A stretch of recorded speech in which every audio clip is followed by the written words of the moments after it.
सबसे पहला है हमारे पास टाइम फ्रेम।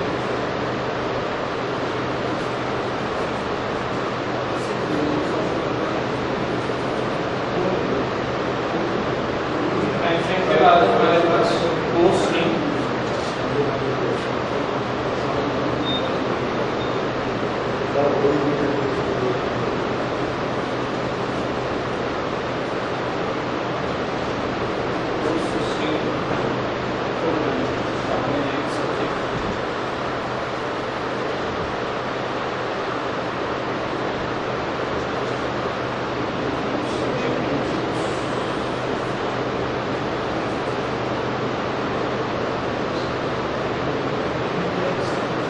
पहली लाया था ना, पहली लाया था ना,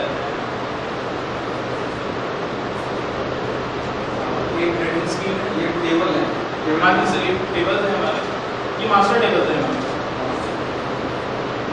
grading scheme, subject star student,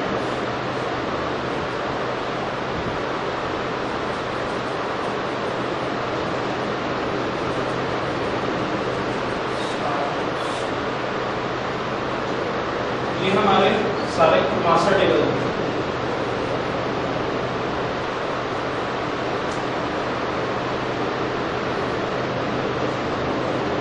ये हमारे एक तरह से इंस्टीट्यूट को सेटअप करते हैं पूरा। अगर कहीं भी हमें पहली बार भी लॉन्च करना है तो हमें ये सारी इन्फॉर्मेशन जाना सबसे पहला प्राइमरी काम होता है। इंटेक के बाद क्या है? ग्रेडिंग है। इंटेक के बाद ग्रेडिंग स्कीम, फिर स्टाफ और स्टूडेंट्स। तो बेसिकली टाइम फ्रेम है, सबसे पहले टाइम फ्रेम डिस्कस करते हैं। टाइम फ्रेम में क्या होता है, एक सेमेस्टर वाइज या ईयर बेस सिस्टम होता है, सेमेस्टर सिस्टम होता है, ट्राई सेमेस्टर भी होता है। तो उस चीज़ को डिस्टिंग्विश करने के लिए आपका पहला सेमेस्टर है, दूसरा सेमेस्टर है, या फिर थर्ड सेमेस्टर है, किस बच्चे का कौन सा सेमेस्टर चल रहा है। क्योंकि अभी हम जब अटेंडेंस लेते हैं, अटेंडेंस का एग्जाम्पल लेते हैं, तो हमें हर इस सेमेस्टर में जो हम पढ़ा रहे हैं, हम चाहते हैं कि हमें वो क्लास अलग से जो हमने पिछले सेमेस्टर्स में पढ़ाए थे वो ना।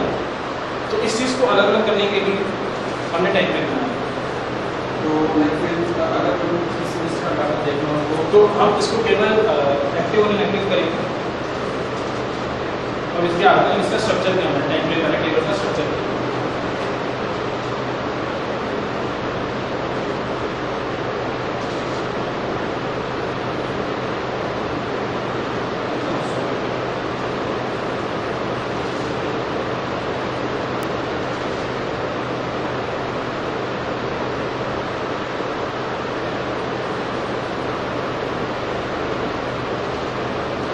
अब इसमें हम लोगों के पास टाइम फ्रेम आईडी है, start date, end date, active, start time और एंड टाइम। ये सब चीज़ें क्या है, बेसिकली हमारी टाइम फ्रेम आईडी प्राइमरी है। और ये जो हमारा एक्टिव वाला फ्लैग है बेसिकली है, अगर इसको हमने ट्रू किया हुआ तो दैट मीन्स ये टाइम फ्रेम आईडी प्राइमरी की है हमारी।